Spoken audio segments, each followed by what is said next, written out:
I want to talk about good eats for the golden years.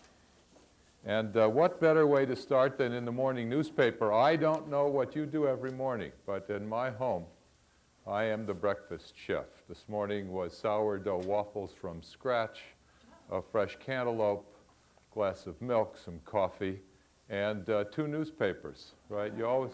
I use the newspapers not as a high-fiber diet, but rather as a high-intellectuality diet. The fiber has to come from elsewhere, although the cellulose would work, I would point out to you for those of you who are in distress. Now, there's some fascinating articles in this morning's paper. I just want to go through a few of them with you because I think it sets the pattern for what I want to talk about today, and that's this whole notion about food and nutrition. On the front page, the story is Voluntary Liquor Ad Ban Ends. Interesting, isn't it? Here we are, we've just passed a proposition in California that legalizes marijuana in no uncertain terms, right? And for years now, we're cursing the cigarette companies for causing all that disease, but we vote to legalize marijuana. You tell me. And then we worry about alcoholism in our society, and yet we advertise on the mass media. You don't advertise smoking on the mass media, although maybe you'll be able to advertise marijuana. How about a little La Jolla Gold on your next UCSD TV station, right?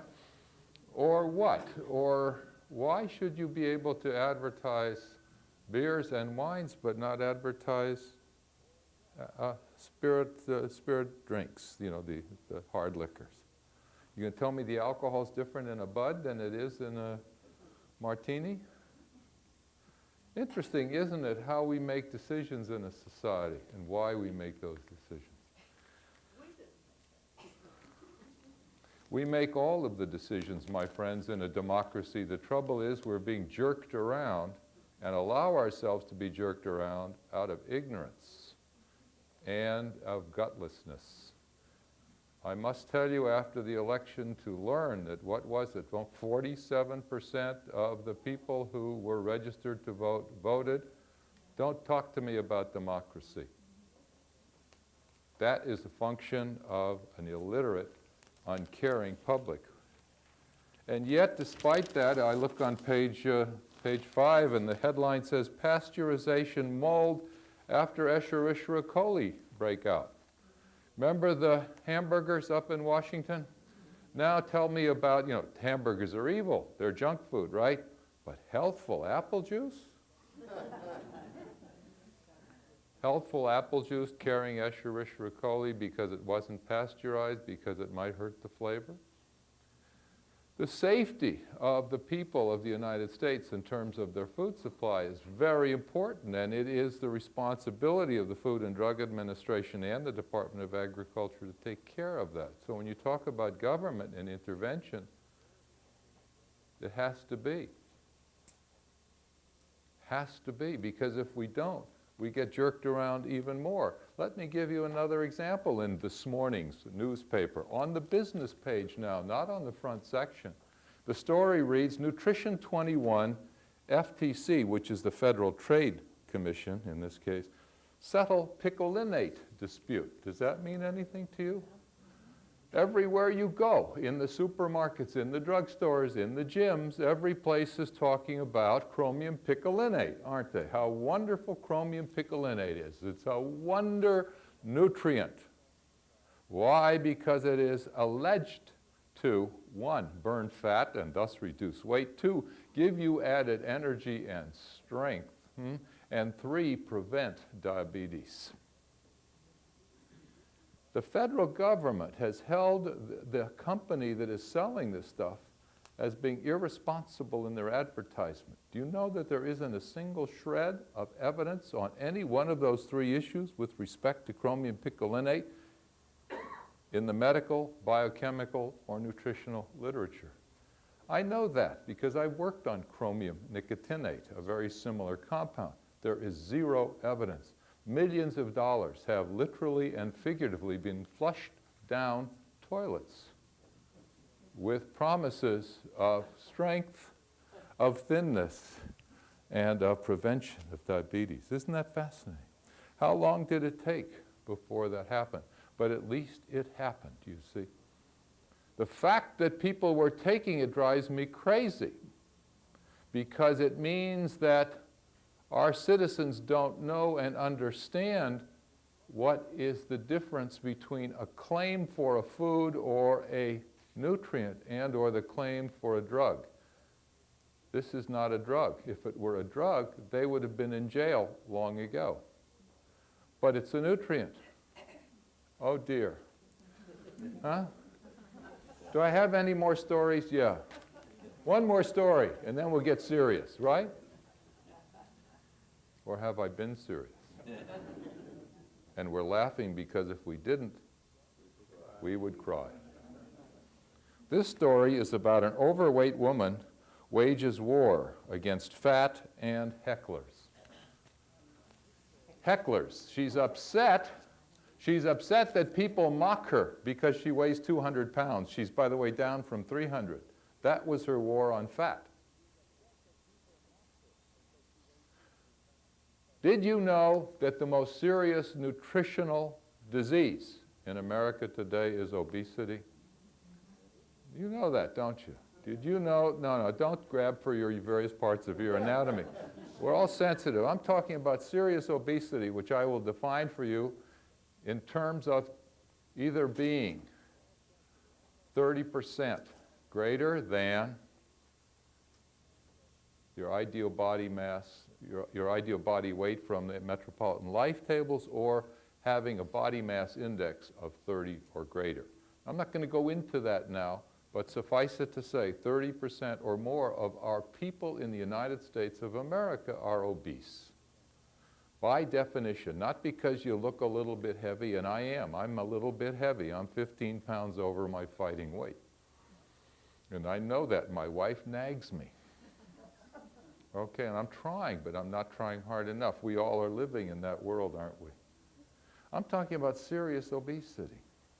An obesity which is directly linked to the 6 biggest killers, particularly for us as we approach middle age. What am I talking about? Heart disease, stroke, late onset diabetes,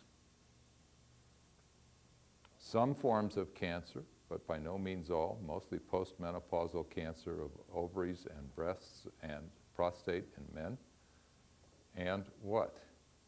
What else did I miss? High blood pressure, hypertension, and gallbladder disease. 6 biggest killers. They're all directly correlated with obesity. And what is obesity? Well, we're going to talk about that.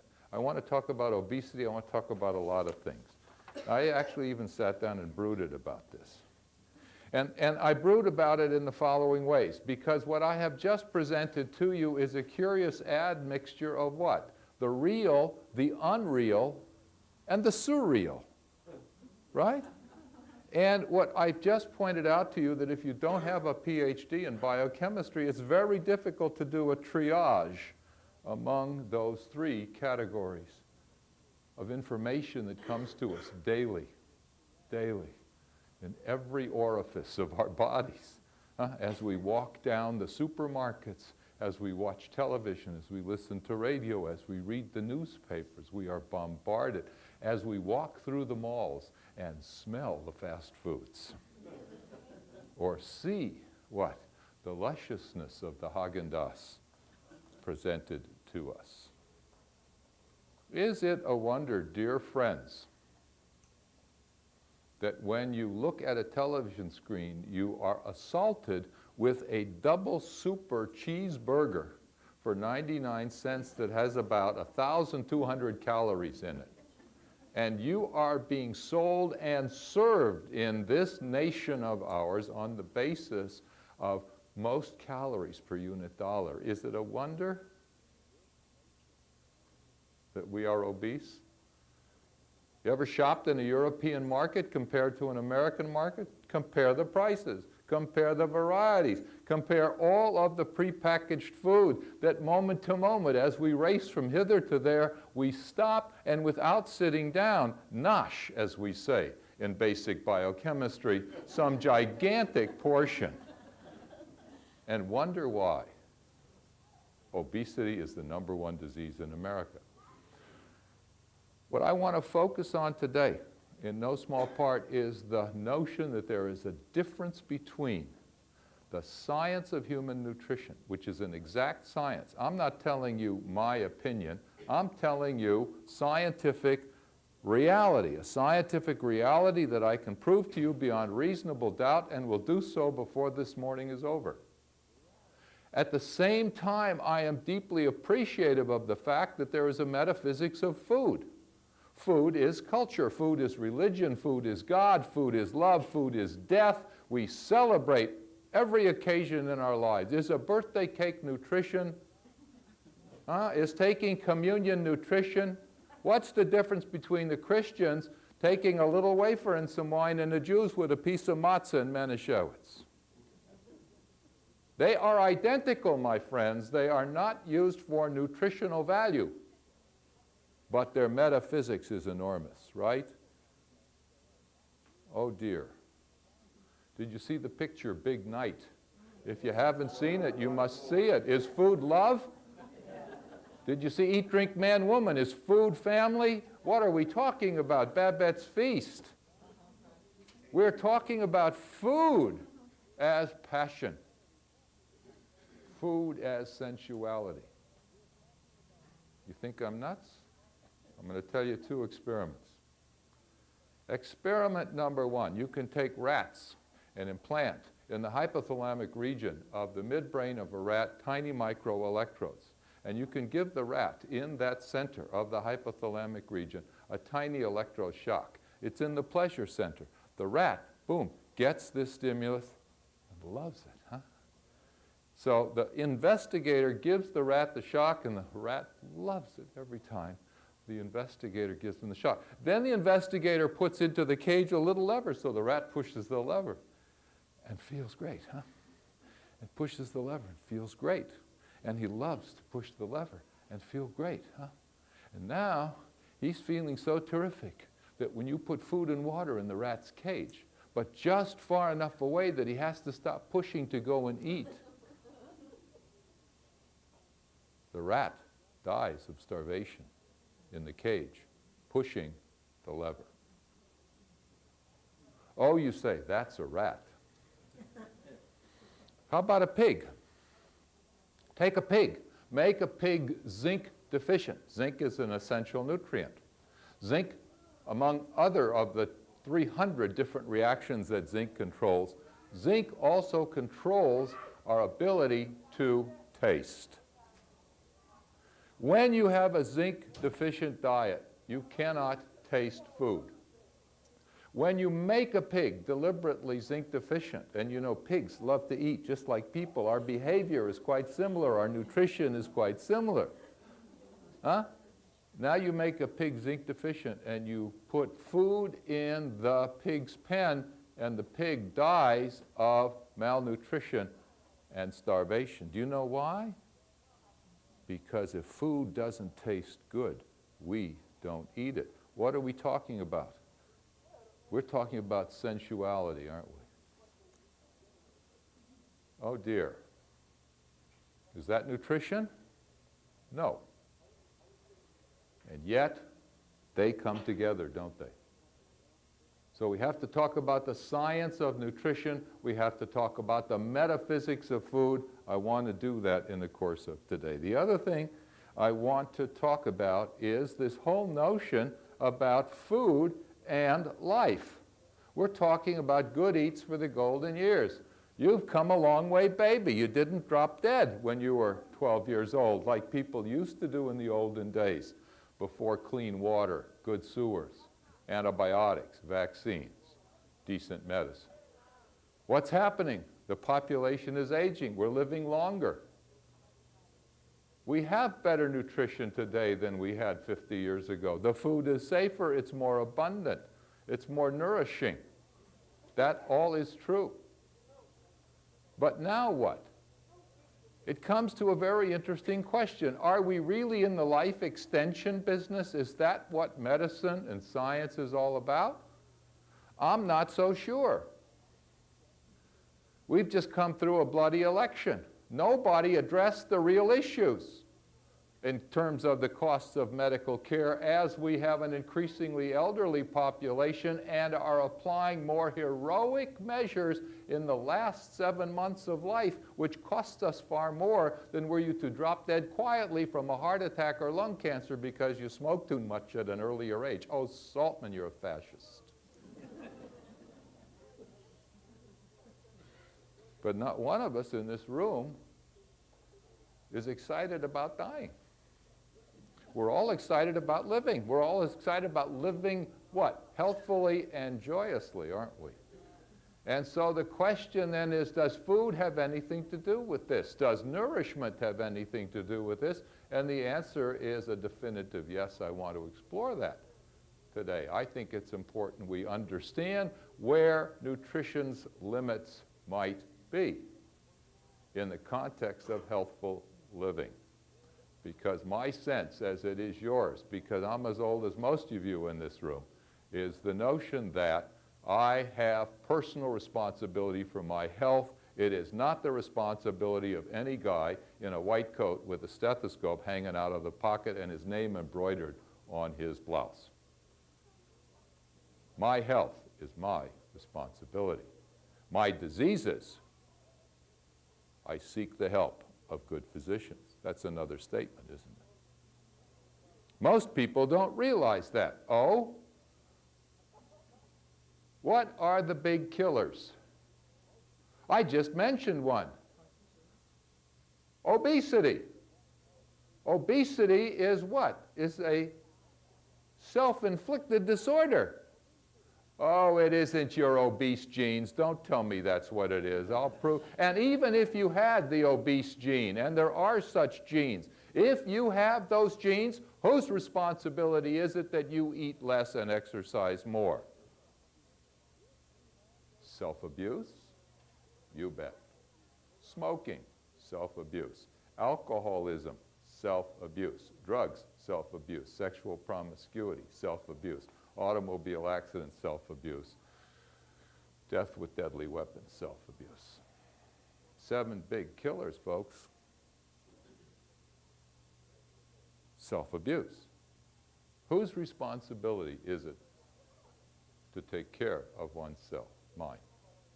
Myself. And what? And in a sense of living in a community, to transmit that knowledge in an effective fashion to others to get them to take personal responsibility for their lives. That's a pretty metaphysical thing to talk about, isn't it? Okay? But if we don't talk about it, people are going to go out and go to the health food stores and buy these kinds of products, as many of you have done already. But I won't ask for a show of hands.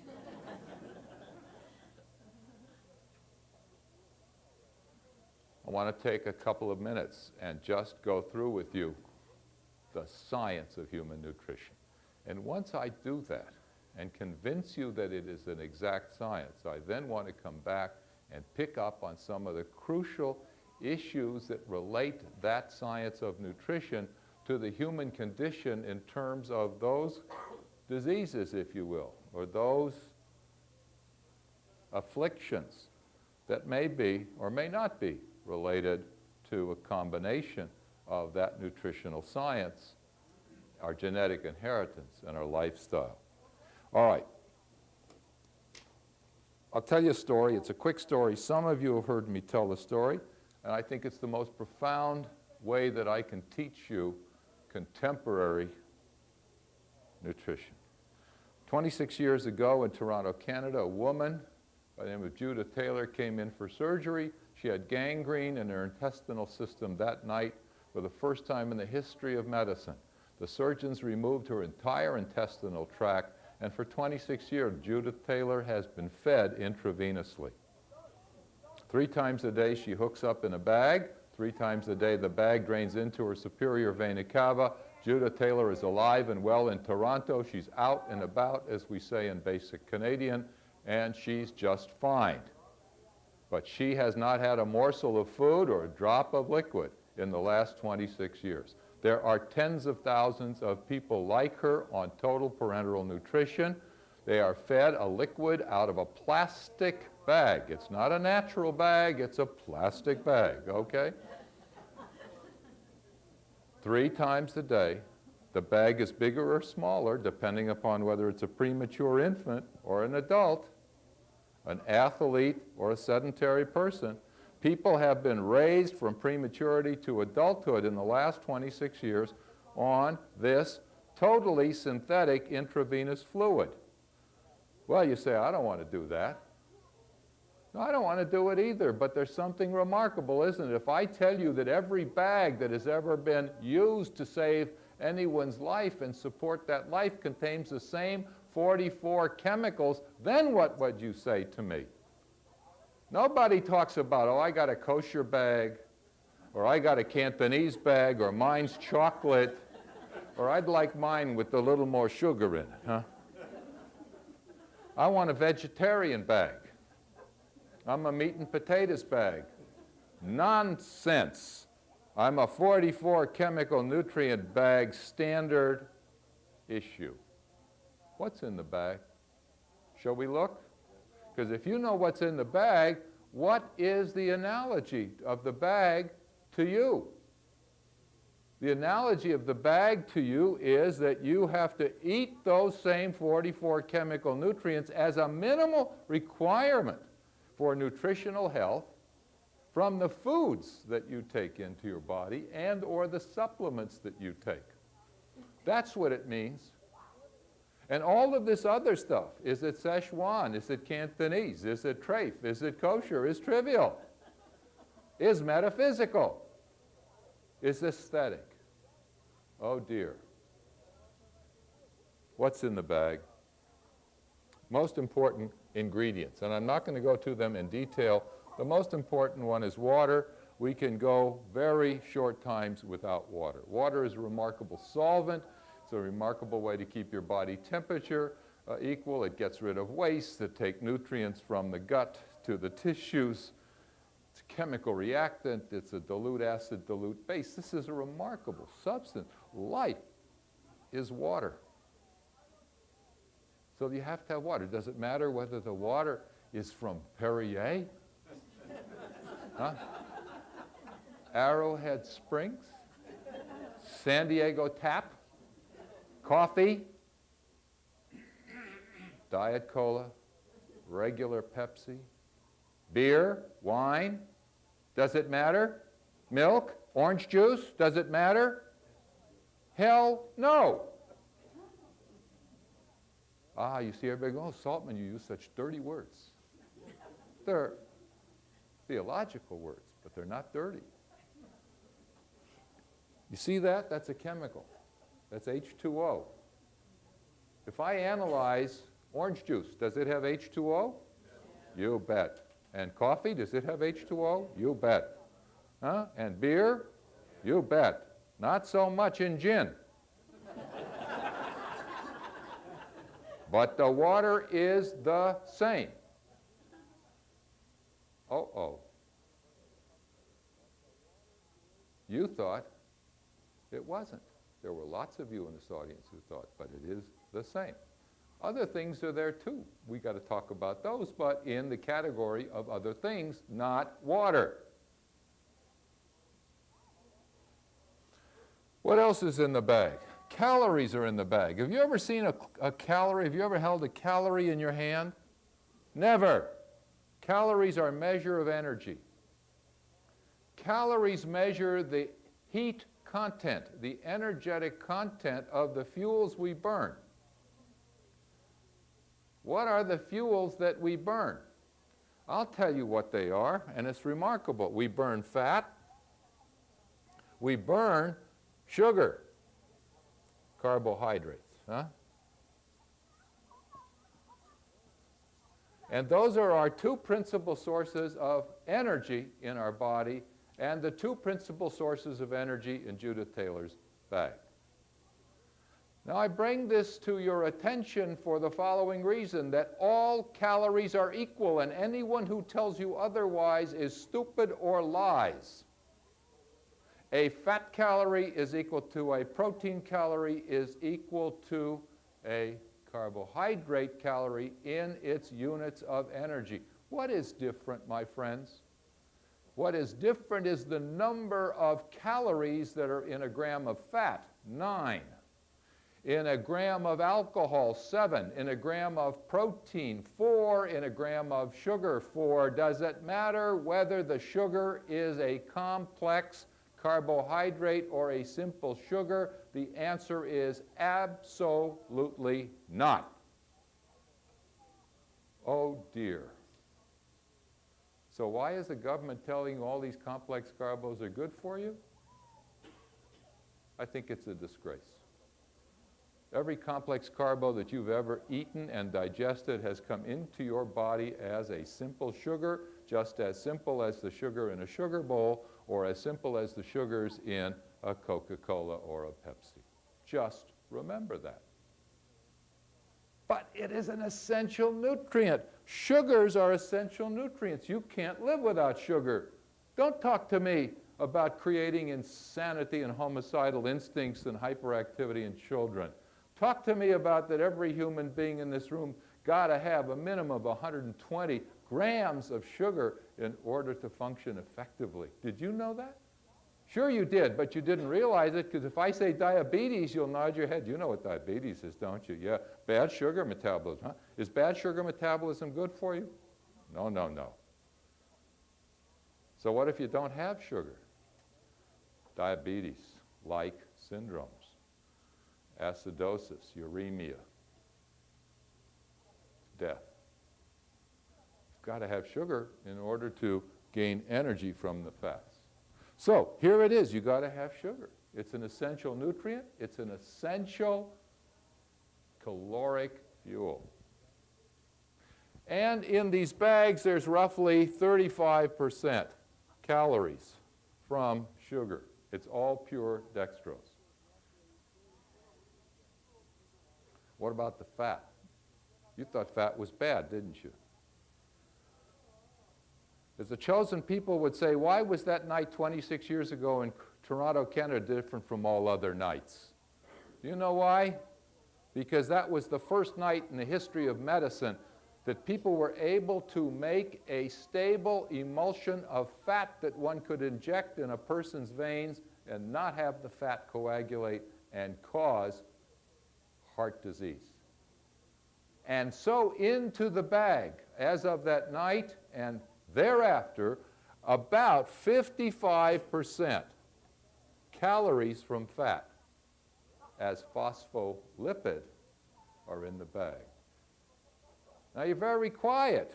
55% calories from fat? What have those guys in the white coats been telling you? 25. There's even a guy up in San Francisco that screams 10. And the generic doctors now tell you, whether they're from Central Casting or from the AMA, 30%'s magic. If that's magic, why aren't all these people dropping dead from heart disease? I'll tell you why. Very simple. Because nobody asks for seconds when they're on total parenteral nutrition.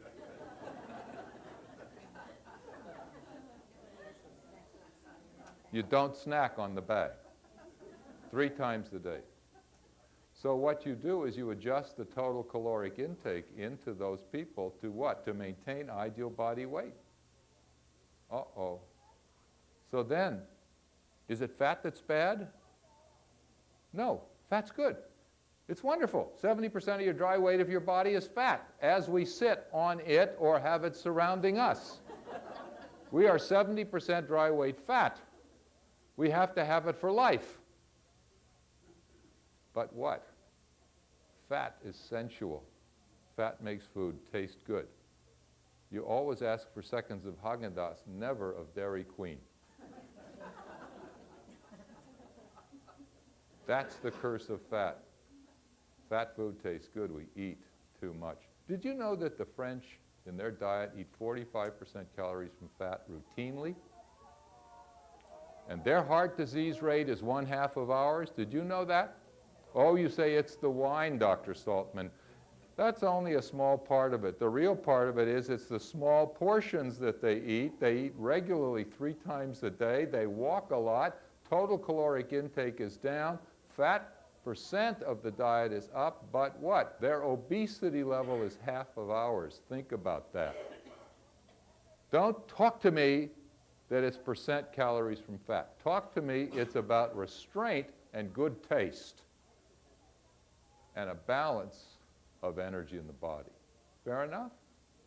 By the way, you add as well as I do, the other 10% of the calories in the bag come from amino acids, and these amino acids are equivalent to the proteins that we require, and there are about 10 different amino acids in the bag. I won't go into them, but suffice it to say, it's imperative that in our diets that the quality of protein and the amount be good quality to reflect our own amino acid needs and adequate so that we get enough protein to grow and develop, particularly in growing children, sometimes in athletes when they want to put on muscle and so on.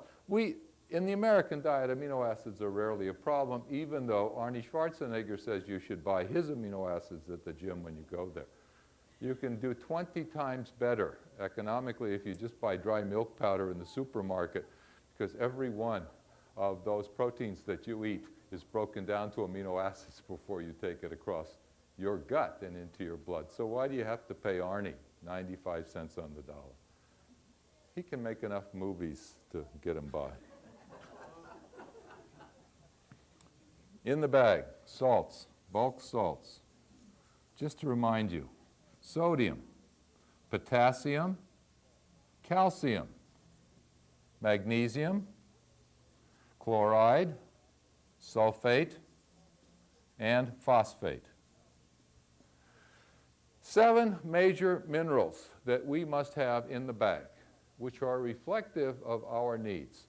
The combination of the salts plus the water contributes to the electrolyte balance. When that electrolyte balance goes out of whack, our neuromuscular functions go out of whack.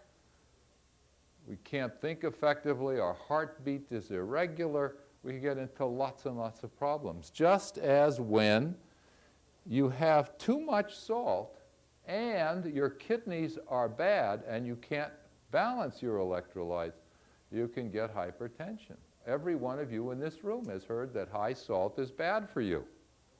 That's not a generic statement. High salt is bad for people with bad kidneys. Does salt cause bad kidneys? No. What causes bad kidneys? Bad genes. Alcoholism, obesity causes bad kidneys.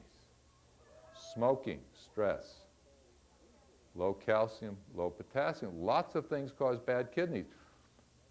But low salt is only important for those with high blood pressure. Don't kid yourself. That's reality. Oh, by the way, look at this, calcium. Huh? Those of you who follow the newspapers and the mustachioed politicians like Bush and, was it Bush? It was Dole this time, wasn't it? Dole and they all look alike. They sound alike. Both sides. Anyhow, all this business of now mustaches are in, milk mustaches are in. Used to be for women and girls, and now there's a big, last week in Newsweek was a 6-page supplement. Men, real men, drink real milk.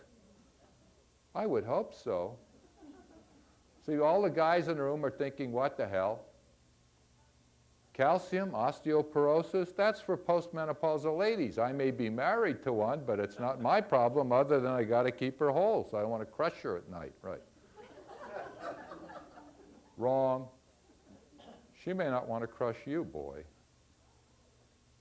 The incidence of osteoporosis in males over 65 is 1/2 the incidence of females over 65. That's a very large number. That is a function of inadequate amounts of calcium and mobilization of bone and excretion of bone. And for men and women at our age not to be sensitive that each of us needs 1,000 milligrams of calcium a day is stupid. Stupid! And it doesn't matter whether you get it from milk or whether you get it from cheese or whether you get it from yogurt or whether you get it from a pill like Tums or Ostkel or whatever it is you want to take. You need 1,000 a day. I do 1,000 a day. By the way, colleagues, Zinfandels are calcium-free.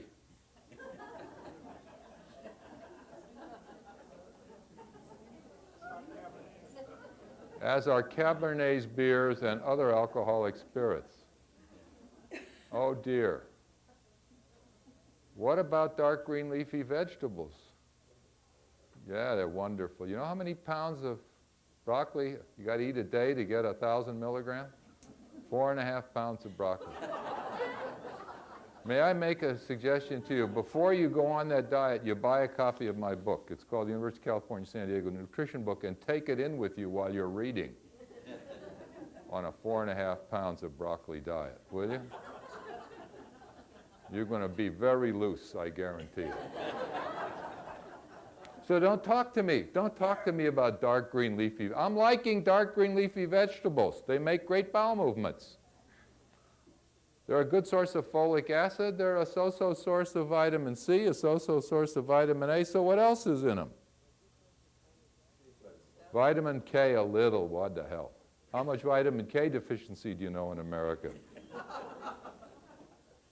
You hear what I'm saying to you? I'm talking analytical chemistry now. I'm not talking belief systems. Do I like dark green leafy vegetables?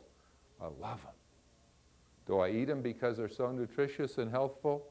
No. Oh dear. I just want to fill up my bag, right? Just want to get up the bag here. All right, what else do we have? Here. Whoops, hello, good hand. See, great sodium, potassium, neuromuscular. I've got here vitamins. Oh, you're coming to the good stuff, Dr. Saltman. I've been waiting for you to talk about serious nutrition. Vitamins, how many? 9. 9 water-soluble vitamins, 4 fat-soluble vitamins. Okay, here we go. 13, count them 13. I didn't say 14. There is no spirulina extract in the bag. And you can't get by with 12. Oh dear. I'm saying to you, all of us need exactly 13 vitamins. They are organic molecules in small concentrations. We know the structure and function of every one of those and how they behave in the body. And what else do we know? We know that it doesn't matter whether they're natural or synthetic. Oh dear. See, all you health food crazies out there saying, Saltman, you know, you're the Antichrist. No, I'm not. I'm the pro-science guy. I'm come here, I'm the liberation biologist for you guys. I'm giving you freedom to make decisions about your life, which you've never had before because you have been chained by ignorance. What else am I going to tell you? I'm going to tell you that there are trace elements like iron and copper and zinc and manganese and chromium and all those other things that we don't have a lot of time to talk about. Suffice it to say, there are between 10 and 11 of these. There's argumentation among the rabbis about the 11th, not to be nervous. That's it, 44 chemicals. Why do I emphasize that? Because that's what it's all about. I mean, for example, people tell me that they're vegetarians. I say, wonderful, I hope your karma is just superb. I never argue with people's metaphysics. But I say to them, hey, where are you getting your iron? Oh, Dr. Saltman, don't worry. I do dark green leafy vegetables, like Popeye, right? You know how many pounds of broccoli it takes to get your iron every day? About 8.5. Take in my book and the new nutrition book, all right? You're going to be there all day.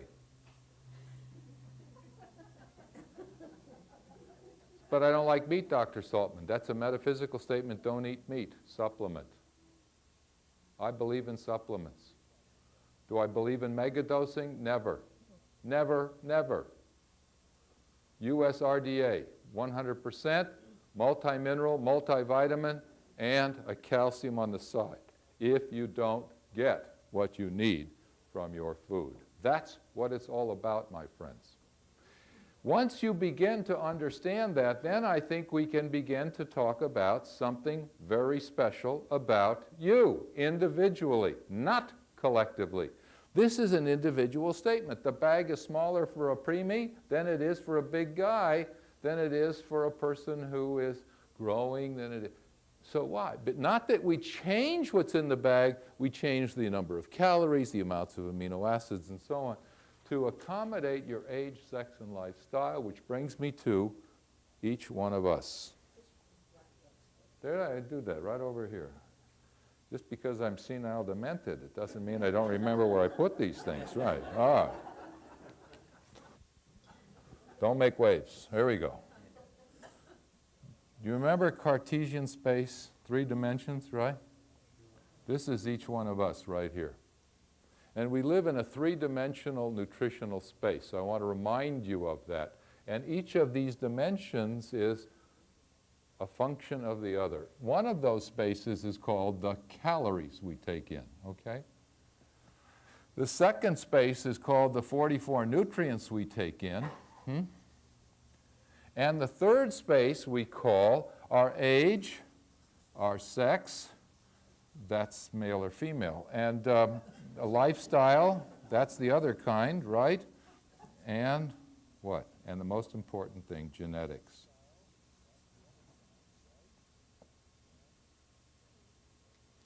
Each one of us takes in calories, takes in nutrients as a function of our age, our sex, our lifestyle, our height, and so on. And we can talk about ideality in this sort of a situation. And it's our responsibility to be aware of that. Let me just give you a couple of interesting comments about that. Let's just talk about lifestyle. Do you know that, the people who are bicyclists, the pros who run on the Tour de France, they do 10,000 calories a day just to maintain their body weight? Can you conceive of eating 10,000 calories a day? Easily. No, you can't. You think you can. You can imagine all those chocolate cakes, huh? And strudels and so on. Let me tell you, it's very tough to stuff that much stuff down your belly. The biggest problem that these high-powered athletes have is getting enough calories because they burn so much. So you see, the issue of how many calories is a function of your lifestyle. It's also a function of your genetics. Yes, there are obesity genes. If you are born with obesity genes, then you have the responsibility of eating to your genes or what? Or exercising more, but you still have to maintain your ideal body weight. Your body mass index has to be between 20 and 25 if you want to optimize your health. We're still going to die, mind you. I'm not promising you life eternal. That's for the theologians. I'm just promising you better chance to make it till tomorrow and have a good time today.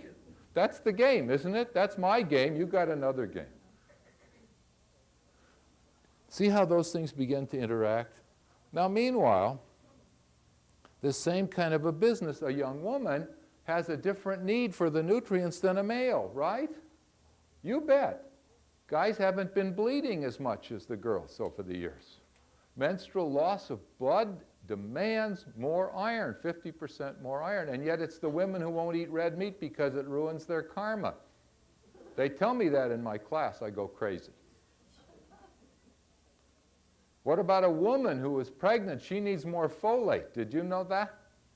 You bet.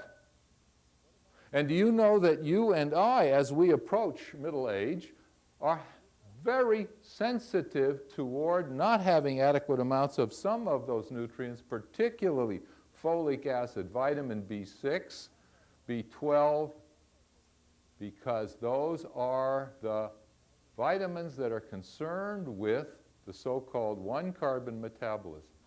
I'll tell you a story right now. It's very important because it's that interface between genetics and nutrition. As of today, you believe that cholesterol is deadly, don't you? Well, if it isn't, why the hell are they making such low cholesterol foods? Oh, Dr. Saltman, you must be joking. I'm not joking. I make 85% or more of my own cholesterol. Every cell in my body has cholesterol. Judith Taylor, you didn't see any cholesterol in that bag, did you? And yet Judith Taylor has as much cholesterol as you or I. Oh, dear. So cholesterol is a normal product of the metabolism of the human body. Interesting, huh? Why do I tell you that? Because for years now we can correlate coronary heart disease and stroke with high serum cholesterol. I believe that. How else do we correlate high serum cholesterol? With obesity. How else do we correlate it? With bad genes. Uh-oh. So you see, immediately you've got to say, if I have bad genes in terms of regulation of cholesterol, I've got to watch my weight and what? Get thee to a fine physician who can treat you with a drug like lovastatin, which can slow down the synthesis of cholesterol and protect you from heart disease. Now we're talking what? Not nutrition, we're talking medicine, aren't we? And that's what doctors are for. But maintaining ideal body weight, that's not what a doctor's for. Oh, you say, Dr. Saltman, he can prescribe to me Redux, Fen-Phen, magic pills. To what? To decrease my appetite? Have you no will? Of course not. So get some Fen-Phen. What the hell? Do I believe in that? Yes, I believe that we need all the help we can get. Do I believe that it's good to have olestra and low-calorie, fat-like foods? Yes, because then if you use them as tools, you can enjoy the chocolate candies without getting the calories so much. That's good. If what? If you don't say, like most of the people in America do, I just had a Diet Cola, God entitles me to another 120 calories that I don't have to pay for. You think I'm joking? Why do we sell $5 billion worth of artificial sweeteners and increase the incidence of obesity in America? Have you ever thought about that? When it's supposed to be a tool for helping people maintain weight. Interesting, huh? Interesting to me.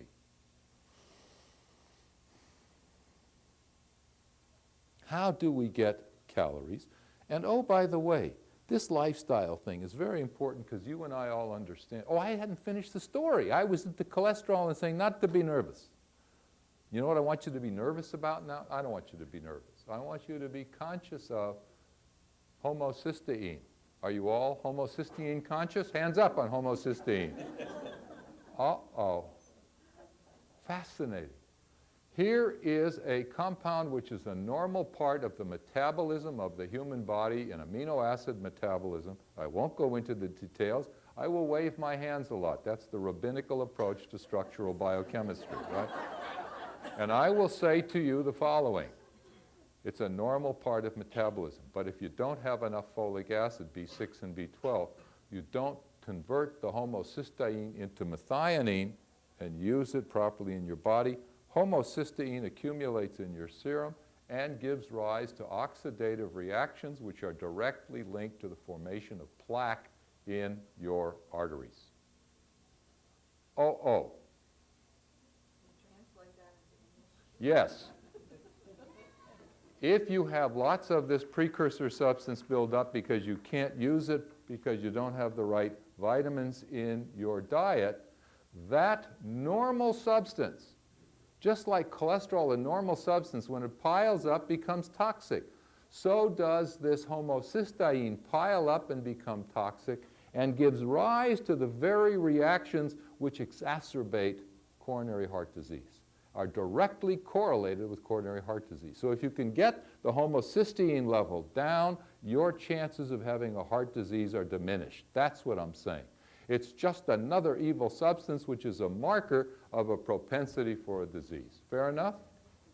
Now that's very important. Why? Because I just told you that good nutrition is related to homocysteine. If you don't have enough folate, if you don't have enough B6, if you don't have enough of these vitamins, and we're talking about people at an older age, and that's where I want to pause and reflect on good nutrition.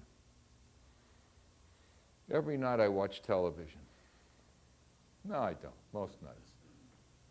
And what do I see? I see this middle-aged couple like us, right? And they're in a convertible, right? You know that ad? And it's a pretty sexy convertible. They're pretty sexy for their age, right? And you know they've been having at it the night before and are going to go at it the next night, right? We all know that. And they're driving this nice car and they're in a resort. And what are they doing? They're swilling Ensure. Ensure? Ensure is what? Ensure is the bag in a can. Did you know that? Yes, you can keep people on Ensure forever, and they will be completely nourished as if they were on the bag. Uh-oh. You want to live that way? I wouldn't even do it for the sex in the convertible. At my age, you want to think about food, baby. I mean, that's sensuality. Laugh, you've got to laugh, because as Ensure offers great help. By the way, you know, Ensure was developed for use in hospitals with people who couldn't take food. Then it became a popular drink because you can reduce the calories. You can have low-cal Ensure, right? So you can have all the nutrients you need, reduce the calories, and you don't even have to think about it. You just have to have enough money to pay 3 to 4 times as much for the same nutrients as you could buy in food that would taste good. Uh-oh. You dig it? See where I'm coming from? I'm saying, what's at issue? At issue are the nutrients. How do you get it? That goes from the bag, $65,000 a year, to swilling Ensure, to eating Epicurean food, off the cliff of gluttony, which kills you. Do you know the difference between an Epicurean and a glutton? If you don't, go look it up. It's personal responsibility.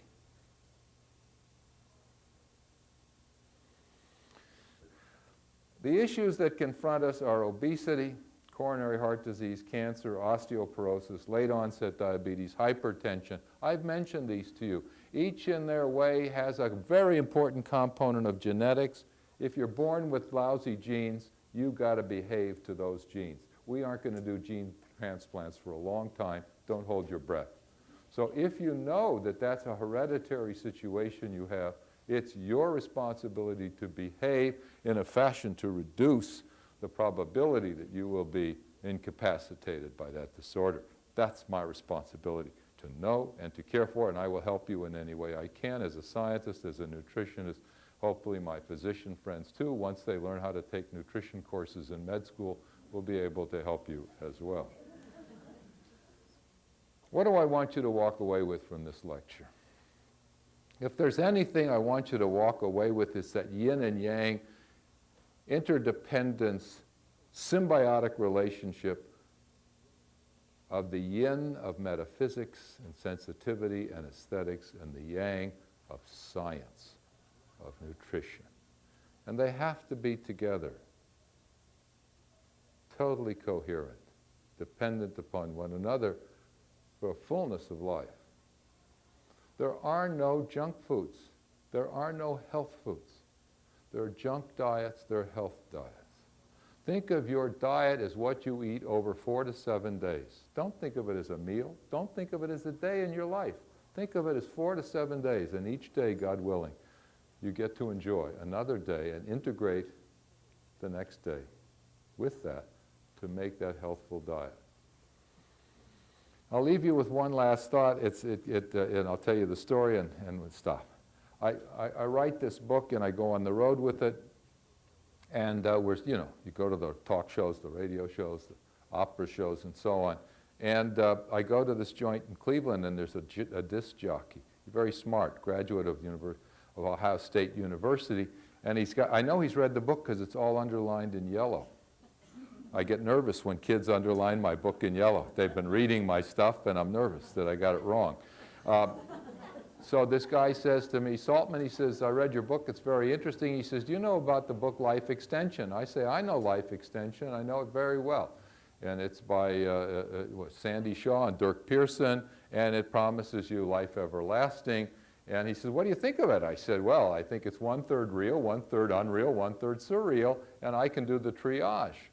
And I says, but I don't want to do that for you. I said, what bothers me is that the issue of how long you live has not nearly the importance to me as the quality of my life. And this guy goes right for the jugular. And he says, will you please define the quality of life?